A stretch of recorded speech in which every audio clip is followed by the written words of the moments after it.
Hi guys, I'm back. We are at the end of the year, so this means time for the end of the year list. I've been doing this list for like 4 or 5 years now.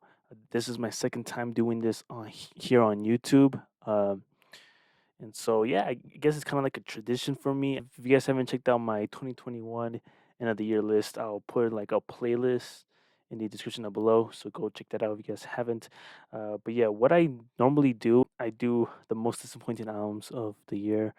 I also like to look at album covers. So I do best and worst album covers of the year, and then I do the best songs of the year, and then worst albums of the year, and then at the end, best albums of the year. So stay tuned for those videos.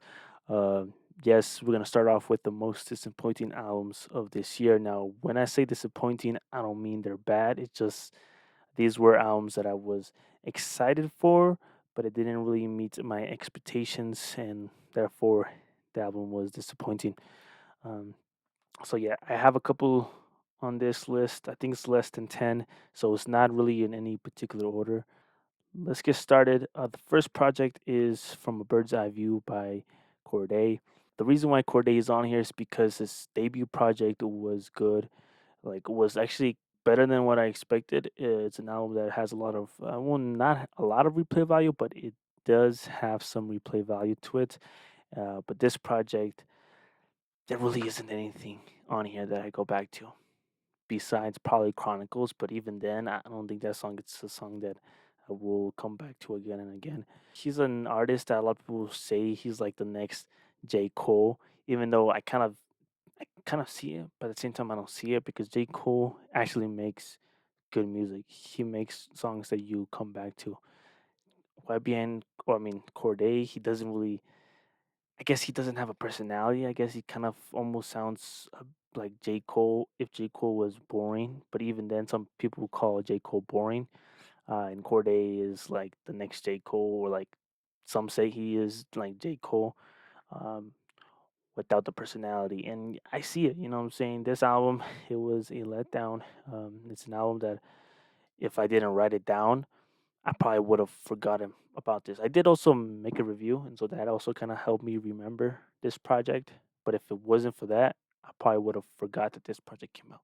And so that's why this album is on here. The next project is Harry's House by Harry Styles. Yes, I'm not a big fan of Harry Styles, but I was a big fan of his last project, Fine Line. I actually did quite enjoy it. I even bought it on vinyl. That's how much I enjoyed the project. It was a good project. It probably would be in my top 10 of 2019, honestly. And his self-titled project was also great too. It wasn't better than Fine Line, but it was still a good project. This one, on the other hand, I don't know what Harry Styles was doing. I guess he tried to be a little bit too mainstream for my liking. Even though Harry Styles is already mainstream, like he is too mainstream already. But even then, this project just wasn't doing it for me. There's only two, three songs that I probably might come back to, which are Matilda, Grape Juice, and I forgot the other song. But yeah, I didn't like this. There wasn't really, if we compare Fine Line to this one, Fine Line is far, far, far better. Me versus myself, a Boogie with the Hoodie. Uh, I guess I kind of consider myself a fan of a Boogie. I like all his projects that he released prior to this one. I liked Hoodie Season. I liked Artist 1 and 2. I liked the project that he dropped before Hoodie Season. I forgot the title. I forgot the name of the album, but I did enjoy that one as well. And this one was a big disappointment. Like, there wasn't that many songs that were memorable. Like, all the other songs, it felt like the same song. I know this project just recently came out, and so that's why I'm not going too harsh on it because maybe it might grow on me, maybe not. But even when Artist 2 came out, I just clicked with the songs. And this one, it just wasn't doing it for me. Maybe I'm growing out of my A Boogie phase, but I don't know. Plus, it doesn't help when the album is long. It's an hour long. I don't really got time to sit there and listen to A Boogie for a whole hour. You know what I'm saying? I feel like artists should stop doing long albums, especially if you cannot carry a long album. I feel like you shouldn't do it. Drake and 21 Savage with Her Loss. This is another project. The reason why I was excited for this one was not because of Drake. It was actually because of 21 Savage. I was because I don't normally get hyped for a Drake album. I'm not a fan of him. Like I don't care if he announces an album. I'm not someone that gets excited for him, even though most do. I'm not like that. I was excited for this one because I liked Jimmy Cooks and I liked their previous songs together. So I was expecting something like that, and this one didn't really deliver for me. There isn't songs that I come back to a lot, minus a few songs. But even then, I will say this though. I think this is probably Drake's best work since Scorpion. I guess probably more life. I don't know.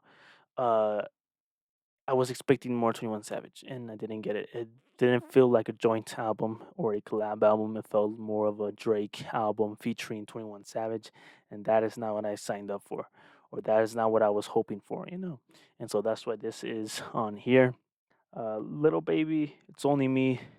This is another project that is just too long, and it felt repetitive. I felt like every single song sounded the same, and someone like Little Baby, he has what it takes to make a great album. Like Street Gossip for me is his best project, and he still hasn't topped it. He still hasn't topped it. So I feel like Little Baby, if he wants to do good, if he wants to make a great album, he should stick to shorter albums, put quality over quantity, because I feel like he just put a lot of songs on this one, and I think it's over an hour long too. You know what I'm saying? It's just it wasn't good. It came and went. Funk Waves Volume 2 by Kelvin Harris. The reason why this one's on here is because of the first one. The first one was good, and it's an album that I will come back to every single summer. But this one, minus like a couple of songs, I don't think I'll come back to the rest of this project. It just didn't click. The collab songs with artists, I feel like he didn't really have the artists that were in here didn't really have the chemistry like the first one did, and so that's why I wasn't really clicking with this one. The best song on this project is hands down "Lean on Me" with Sway Lee. He carried this project, Loki. He carried this project.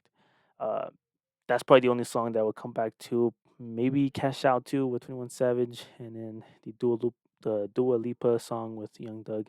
I also like that one. But besides those three tracks, this album was very disappointing. Very disappointing. Last but not least is Post Malone, Toph, Carrot, Tufek. The reason why this one's on here is because obviously Post Malone, he put out Stony, good project. Beer Bongs and Bentleys, his best project. And then Hollywood's Bleeding, which kind of grew off me, but still a decent project. This one, on the other hand, this one is forgettable and it's the definition of mid. Like what I want from Post Malone is just his songs that I could play and put on my playlist. I got nothing from this project. The best song on this is the first track, Reputation. But even that song I can't put on my playlist because it's not a song that I would play in the car, at work, at the gym, nothing like that. You know what I'm saying? So I don't know. I felt very disappointed with this. I did like that he tried to make it short, try to make it more consistent, but I just didn't really think he nailed it, and that's why it's on here. It's very disappointing. Hopefully, he delivers on his next project. I don't think Post Malone should wait another year to drop another project. I feel like he should drop next year. Wells, he will fall off, and that's not what I want from Post Malone. Uh, but yeah, that is all for today's video. If you guys did enjoy this, go ahead and leave a like, comment down below your most disappointing album or albums of the year, and stay tuned for the worst album covers of the year. But until then,